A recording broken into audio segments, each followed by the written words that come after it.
Batman's coming.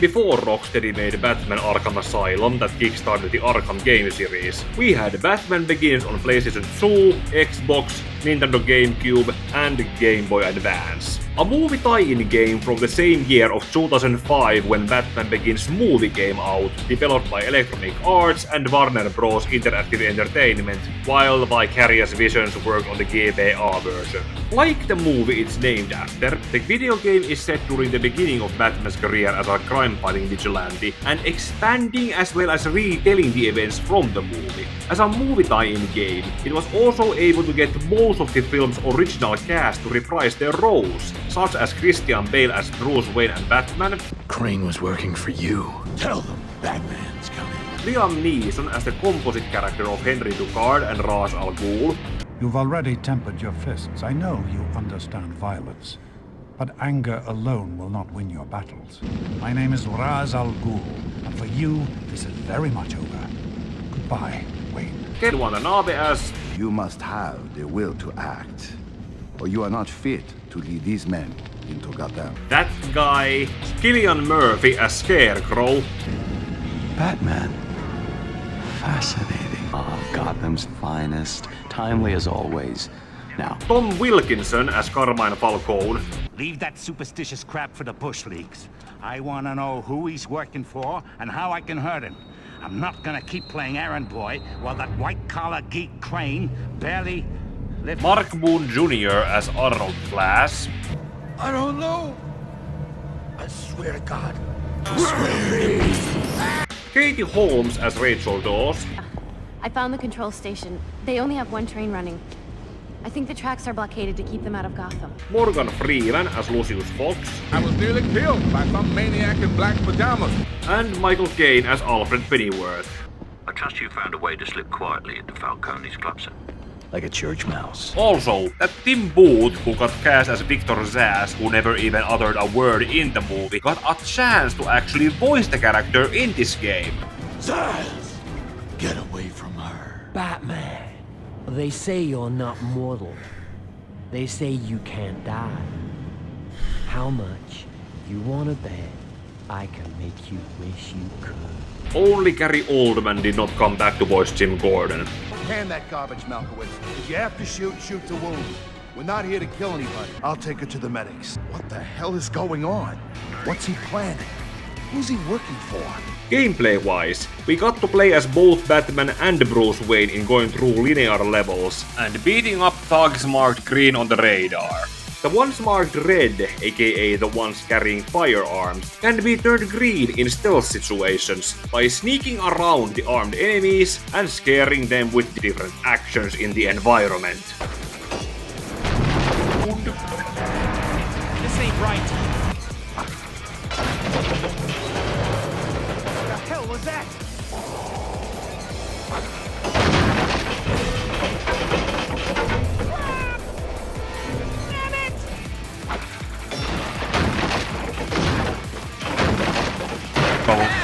We're gonna lose the chopper! Where's the pilot? What the hell is he doing?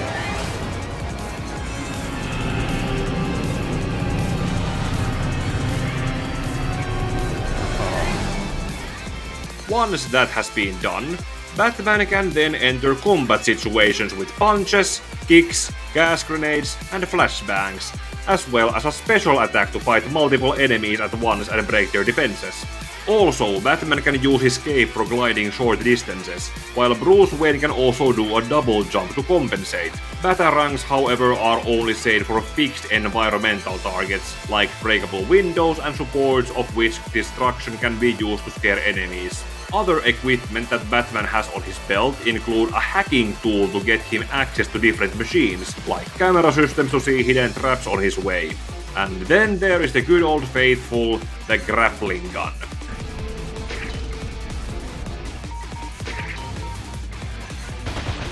Then, as it was also brought into Batman Arkham City some years later, Batman can also pick up the thugs he has been beating up and interrogate them for information, like 4-digit codes and passphrases to gain access through locked and guarded entrances, as well as get their keys to lock doors. Fear is the key word in this game, because Batman is still building his reputation that can make his enemies fear him all the way to this point.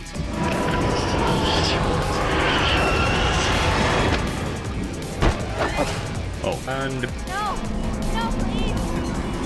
Don't let him hurt me. In that aspect, playing Batman Begins feels kind of refreshing compared to the Arkham series that came after it. Without a pre-existing reputation, Batman is still seen as an unknown force, and is properly feared by those he goes up against, rather than being mocked by the dime a dozen mooks who know that he is a man in a costume. Joker wants him stopped. Marvin 2. They said it was some kind of creature, something like a man, but it couldn't be stopped. Come on, Bat. You like caves. Stick your head out so I can blow it off. Thing about this, bat creature? He can't be real. They talk about him like he's some kind of demon. I don't know, man. I heard some of Falcone's enforcers talking about it. None of those guys have a sense of humor. This game's gonna be the Bat. What if the Batman is what happened to the electricity? I can't believe I'm hearing this. So, what's your explanation? Elves. Crime-fighting elves. You're making my head hurt. This is funnier banter than Arkham is. Elves. I want to believe this is what Batman Arkham Origins could have been if it was set earlier than 18 months into Batman's career. I was never really fond of how most of them were written too overconfidently and knowing too much about Batman, as if he had an in-universe Wikipedia page with too much information about him on it. Then another plus that Batman Begins has over the Arkham games is that it is not set during one night and actually opens in media res, before jumping a year/week or so to the past. And that should segue us into talking about how the story of the movie is retold in this game.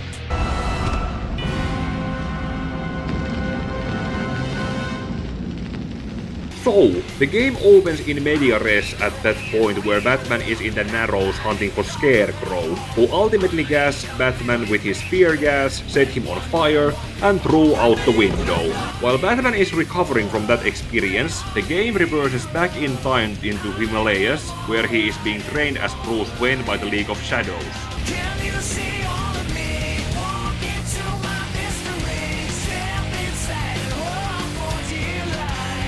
That is the one Christopher Nolan decided to use in his movie. Liam Neeson's composite character, aka Henry Ducard, serves as a tutorial guide teaching Bruce all he needs to become Batman. But as the League's original purpose was to train ninja assassins to treat criminals like weeds to be cut out of a garden, Bruce decides to go against them in his graduation ceremony, where he is supposed to kill a man because they tell him to. He is a murderer and a thief. He cannot be allowed to live. No. I'm no executioner. You must have the will to act, or you are not fit to lead these men into Gotham. Gotham? As its favorite son, you are ideally placed to strike at the heart of criminality. That city has become a festering wound of suffering and injustice. It cannot be saved, and must be allowed to die. You can't believe in this. Wayne, what are you doing? What needs to be done? Differences from the movie begin to be listed out here because Bruce is actually shown helping that man to safety after beating up the principal and his classmates, but he does also save Liam Neeson from the burning monastery like he did in the movie. The next mission after that then expands a quick scene from Batman Begins, where Batman went after Carmine Falcone at the docks. The new story elements added into the game include how Batman first scared the corrupt cops tribe to protect Falcone away by making the pipes blow up, and then interrogating Falcone's consigliere on how to identify Falcone's shipment of drugs. Falcone's shipment? How do I find it? White Falcons! They're spray painted on his crates! Batman uses this information next to throw them off the ship and to break open to reveal drugs inside as irrefutable evidence against Falcone. Finally, Batman goes after Falcone by lifting him up in his limousine with this magnetic crane. Get me down from here! What are you staring at, you slack-jawed morons? Lower this damn thing! Ah! What? What the hell are you? I'm Batman. After that, we get the first of the two Batmobile levels, which are racing levels where Batman hurries to stop a decoy truck that was not carrying the microwave emitter that got stolen in a less of a spectacle in the movie. Gravel. You rescued a truckload of kitty litter, thank heavens. For a moment I feared all that destruction was for nothing. That Batmobile level then segues into the Gotham Black Market, where Batman climbs his way through two buildings to find Arnold Flash and interrogate him. Remember, that guy whom Batman just picked up from the street and interrogated in the rain. Even the dialogue is almost the same. I don't know. I don't know. I swear to God. I swear. And that is how Batman gets to Narrows to hunt down Scarecrow, after going through an abandoned museum and on another building to take a ride on a helicopter that leads to where the game began. Tell them Batman's coming.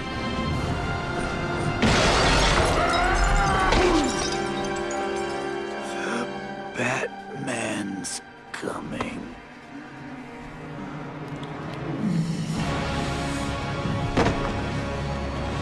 By now in the present day, Batman has recovered and caught up with everything to get back to work, just like in the movie. Our next stop is at Arkham Asylum to save Bruce Wayne's childhood friend Rachel. According to the late Denny O'Neil, who worked as a story consultant for this game, Arkham Asylum, for example, I don't think we ever quite managed to get it that right in the comic books. And looking at it, I kind of wish we could have seen it filled with more actual Batman villains. In going around beating all the hired thugs not even dressed as asylum guards, Batman eventually comes across Christopher Nolan's wife, who tells him that Scarecrow as Dr. Jonathan Crane is in the lower levels of the asylum. I'm here to help. Where's Crane? You have to help me! My name is Dr. Thomas. Crane's taken over the whole... Tell me where Crane is. Down below, in the old hydrotherapy room. But you'll never reach him. Arkham's security's airtight. There's a way. No, it's impossible. Somebody would have to take out Arkham's entire electrical grid if they wanted to get down there. Good. Stay put and wait for help. Where you are is as safe as you'll get. I can't stay here. He's joking.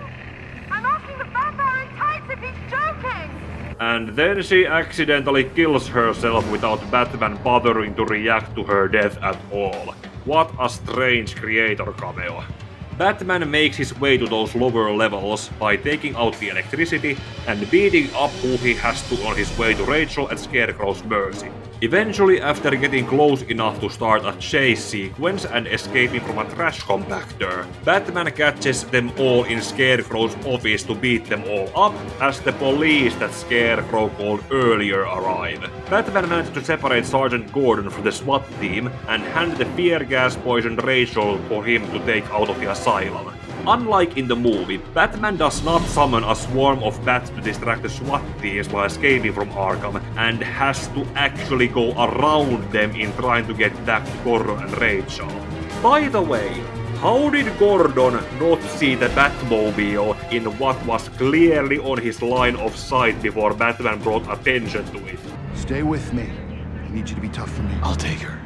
Take my car. I brought mine. That brings us to the other Batmobile level, where Batman needs to get Rachel to the fear gas antidote in the Batcave, after having first rushed into a tunnel before it gets closed. Yep, got to the tower. The tunnel. That's the tunnel before that. Getting rid of the helicopters with searchlights, and taking out enough police cars to discourage them from following the Batmobile. Join pursuit of unidentified Class 3 Car 20.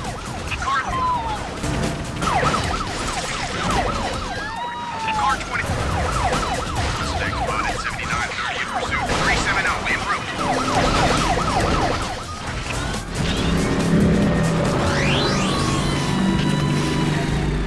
With his childhood friend rescued, Batman goes back to being Bruce Wayne and celebrating his birthday, which is then crashed by his old classmates and Liam Neeson, whom, like I said back in my recent Born to Kill video, was cast as a composite character in Batman Begins to play both Henry Ducard and Ra's al Ghul. Just like in the movie, they set the Wayne Manor on fire after Bruce has had to tell the other guests to leave from drinking his booze. And unlike in the movie, Bruce doesn't get trapped under a burning support beam after Liam Neeson leaves him for dead.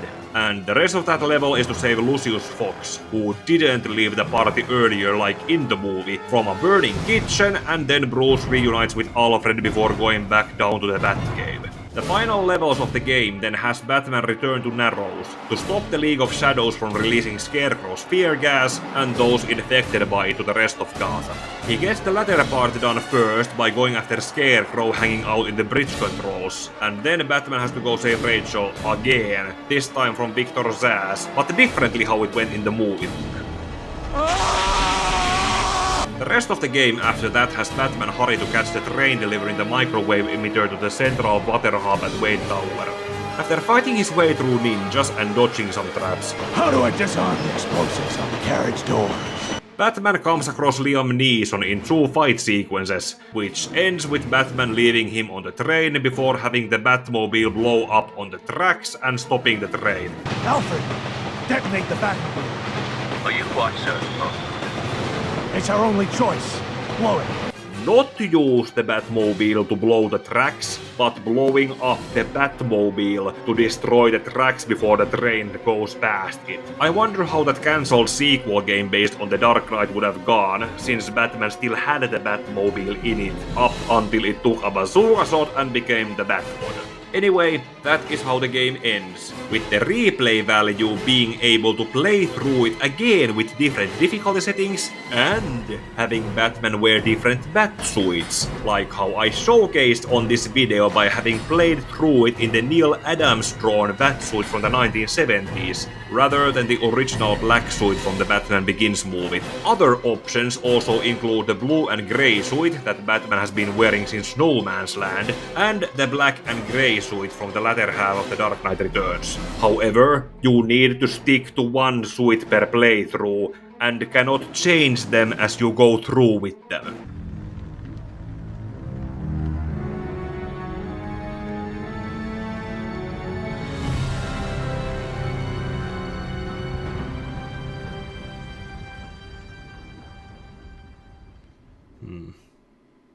Special thanks to Sparkie for having made this video possible in helping me get my PS2 emulator to work. And to everyone who showed up to watch me stream this game on YouTube. You will all be listed shortly on the end credits. Otherwise, here at the end of the video, I would like to remind everyone watching on how YouTube works. Like this video, comment what thoughts came to your mind about this movie tie-in game, and if the Neil Adams designed Batsuit looked convincing enough in the place of the main Batsuit. Share this video for more people to see, and subscribe to my channel for differently varying videos, like the upcoming Part 4 video on Batman vs Robin animated movie, Silent Hill 1 vs Resident Evil Village comparison review, and a video on All-Star Superman before James Gunn's Superman movie comes out. Also, ding the bell for when I will be doing gaming streams on the minimum of 3 times a week for a chance to chat with me, and may your heart be your guiding key.